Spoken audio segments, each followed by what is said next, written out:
The crowd thought they understood authority until Jesus began to speak. How can someone teach with such power without ever being trained? What happens when truth challenges everything people think they already know? The festival was already in full motion. Days had passed.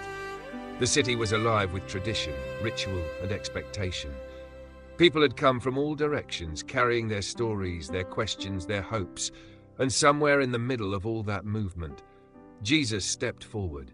Not at the beginning, not when attention was highest, but in the middle. There is something meaningful about that timing. Jesus didn't arrive to create a spectacle. He didn't rush to take the stage.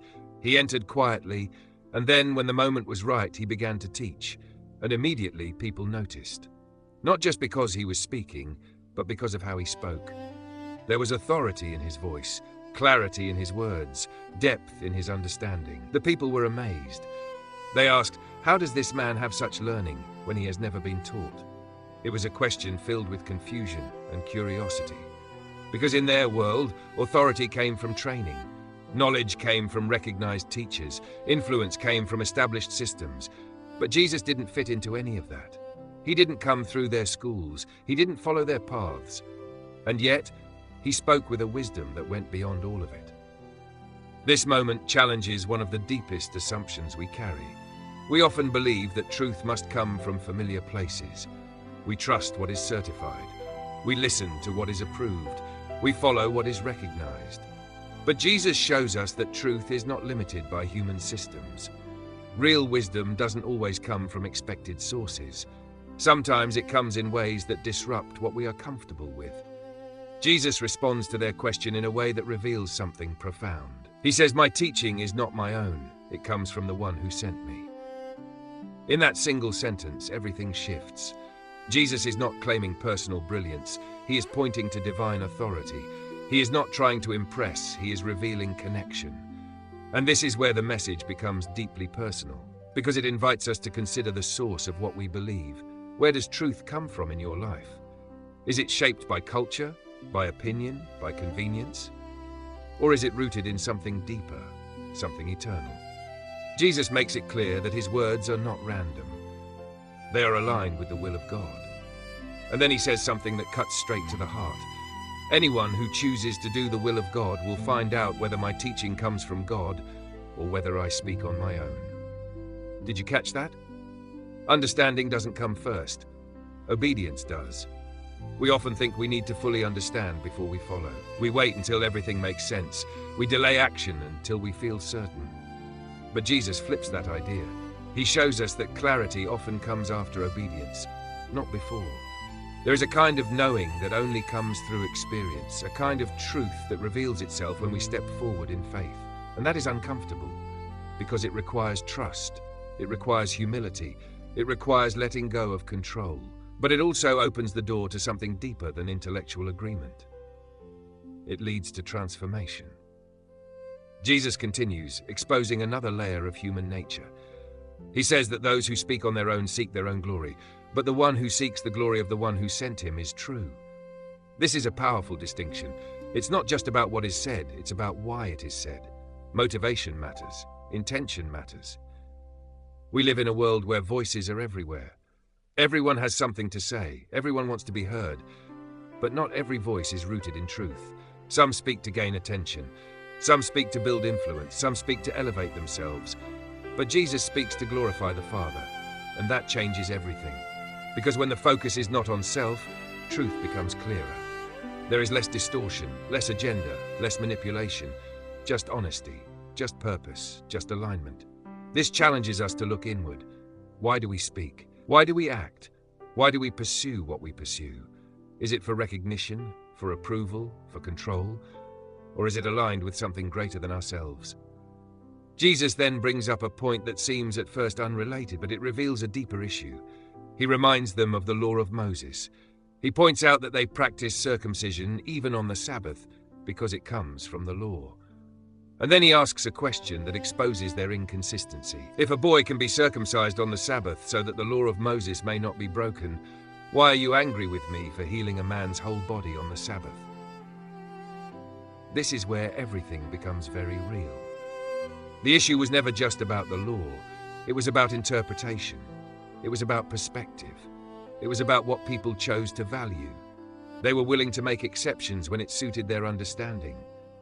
But when Jesus did something that challenged their framework, they resisted.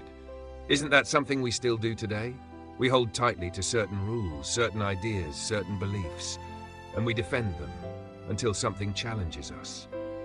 Then suddenly, instead of seeking truth, we protect our position. Jesus is not dismissing the law. He is revealing its deeper purpose. The law was never meant to limit compassion. It was meant to reflect God's heart and healing, restoring, making someone whole that aligns perfectly with that heart. But when rules become more important than people, something has gone wrong. Jesus sees that, and he addresses it directly. He says, "Stop judging by mere appearances, but instead judge correctly." That statement is as relevant today as it was then. We are quick to judge, quick to form opinions, quick to decide what is right and wrong based on what we see on the surface. But appearances can be misleading. They don't always reveal the full picture. They don't always reflect the truth. And when we rely only on what we see, we risk missing what God is actually doing. Jesus invites us to go deeper, to look beyond the surface, to seek understanding, not just reaction, to pursue truth, not just comfort. This is not easy, because it requires us to question our assumptions, to examine our beliefs, to admit that we may not always be right. But that is where growth happens. That is where transformation begins. As Jesus taught in the temple, there was tension in the air. Some were drawn to him, others were confused, some were resistant, others were curious. And that is often what happens when truth is spoken. It doesn't leave people unchanged. It creates a response. It invites a decision. And each person must choose how they will respond. Will they listen? Will they question? Will they reject? Or will they lean in and seek understanding? This passage reminds us that following Jesus is not just about hearing his words. It's about responding to them. It's about allowing those words to shape how we see, how we think, how we live. And that takes courage, because sometimes his words challenge us. They push us out of our comfort zone. They confront our assumptions. They call us to something higher. But they also lead us to something better. A life rooted in truth. A life aligned with God. A life marked by purpose. Jesus didn't teach to impress. He taught to reveal the heart of God, to reveal the path of truth, to reveal the gap between appearance and reality. And in doing so, he invited people into something deeper, something real, something lasting. As we reflect on this moment, there is a question that quietly lingers. Are we open to truth, even when it challenges us? Are we willing to listen, even when it disrupts what we believe? Are we ready to move beyond appearances and seek what is real? Because that is the invitation Jesus gives, not just to the crowd in the temple, but to us, right now, in our own lives, in our own decisions, in our own journey. Truth is not always comfortable, but it is always worth it, because it leads to freedom, it leads to clarity, it leads to life. And Jesus stands in the middle of the noise, still teaching, still inviting, still calling, not for applause, not for recognition, but for transformation, for alignment, for truth. So wherever you are today, whether you feel certain or confused, whether you feel close or distant, whether you are searching or questioning, his invitation remains the same. Come and listen, come and seek, come and discover. Not just what is easy to hear, but what is true.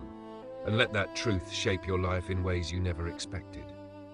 Thank you for watching this video. If this message spoke to you, don't forget to like, follow the channel, and share this video with someone who needs to hear this today.